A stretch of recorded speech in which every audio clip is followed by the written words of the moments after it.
Hi, இன்றைக்கி ஒரு சூப்பரான ஒரு எக் கிரேவி பார்க்கலாம். அதுக்கு ஆயில் ஊற்றிக்கலாம். ஃபஸ்ட்டு அதுக்கு மிளகு, சீரகம், சோம்பு, முந்திரி இதை போட்டு நல்லா ரோஸ்ட் பண்ணிக்கலாம், வறுத்துக்கலாம்.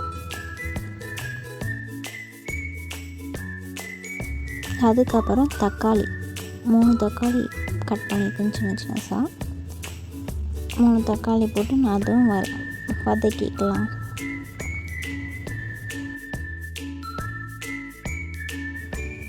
இது கொஞ்சம் வதங்கின பிறகு தேங்காய் போட்டுக்கலாம். கொஞ்சம் அதையும் போட்டு கொஞ்சம் வதக்கிக்கலாம்.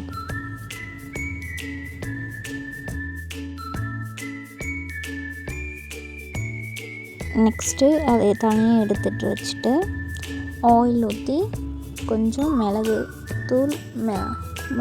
தூள், உப்பு போட்டு ஆல்ரெடி எக்கு பாயில் பண்ணி வச்சுருக்கேன். அதை ஆஃபாக கட் பண்ணி ஆட் பண்ணி கொஞ்சம் ஃப்ரை பண்ணிக்கலாம். எக்கை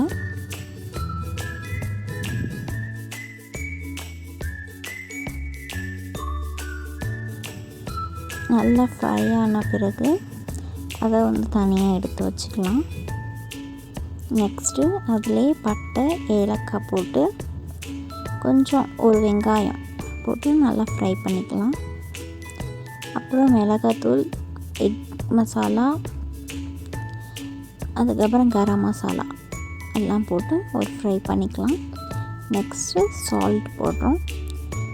ஃபஸ்ட்டே நம்ம டொமேட்டோ, தேங்காய் எல்லாம் வதக்கி வச்சுருந்தோம்ல, அதை அரைச்சி பேஸ்டாக்கி நம்ம எக்ஸ்ட்ரா அதில் ஊற்றி கொஞ்ச நேரம் மிக்ஸ் பண்ணி கொதிக்க வைக்கலாம். எல்லாம் பச்சை வாசனை போகணும் நல்லா.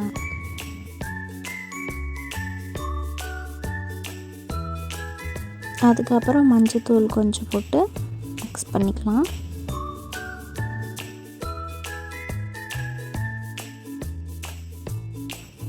நல்லா மிக்ஸ் பண்ணி பச்சை வாசனை போகிற வரைக்கும் நல்லா மிக்ஸ் பண்ணலாம். நல்லா கொதித்த அப்புறம் பார்த்தோன்னா தெரியும், கொத்தமல்லி கொஞ்சம் போட்டுக்கலாம் வாசனைக்காக. அதையும் போட்டு கொஞ்சம் மிக்ஸ் பண்ணிக்கலாம் நல்லா. நெக்ஸ்ட்டு இந்த சால்ட்டு எல்லாம் காரம் எல்லாம் பார்த்த பிறகு நம்ம ஆல்ரெடி எக் ஃப்ரை பண்ணி வச்சுருக்கோம்ல, அதை ஒவ்வொன்றா ஆட் பண்ணிக்கலாம்.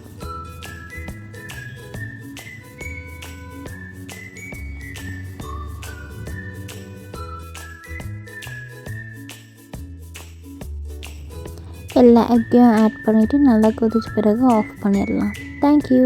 மறக்காமல் நம்ம சேனலை சப்ஸ்கிரைப் பண்ணிக்கோங்க.